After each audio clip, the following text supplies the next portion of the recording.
नर्ला को एनएससी घोषणा पर अंचल में खुशीर लहरी।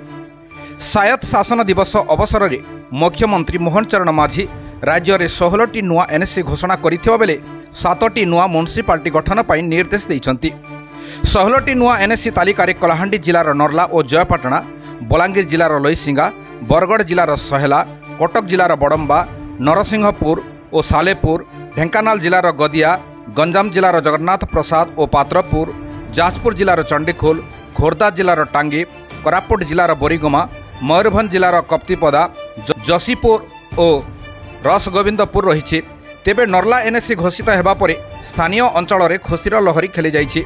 नर्ला विधायिका मनोरमा महांती, नर्ला ब्लॉक अध्यक्ष दुर्गा प्रसाद महांती, नर्ला निर्वाचन मंडली स्वाभिमान विकास मंच सभापति रोमांचल साहू, समस्त कर्मकर्ता, नर्ला विकास मंच कर्मकर्ता और अंचलवासी राज्य सरकार को शुभेच्छा जणाइछन्ति। एठारे प्रकाश योग्य जे नर्ला को एनएससी पाई पूर्वतन मुख्यमंत्री नवीन पट्टनायक घोषणा करथिले।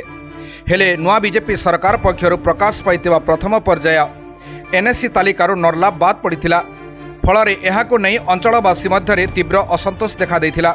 एथिपाई नर्ला विकास मंच राज्य सरकार विभिन्न नेता और मंत्री को भेटी दाबीपत्र देथिले।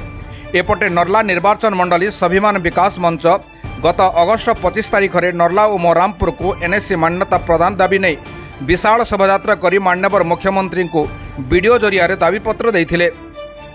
शेष में नर्लावासी दाबीपत्र को सम्मान दे स्वायत्त शासन दिवस में एनएससी मान्यता दे नर्लावासी को उपहार देइछन्ति राज्य सरकार। एने नर्ला अंचल में खुशीर लहरी खेली जाइछि। अंचलवासी बाजा बजाई बाण फुटाई नाचुथिबा बेले किछि स्थान में मिष्टान्न बंटन करी खुशी मनाउथिबा देखिबाकू मिलिछि। State crime bureau chief Umashankar मिश्रଙ୍କ रिपोर्ट, सॉलिड न्यूज।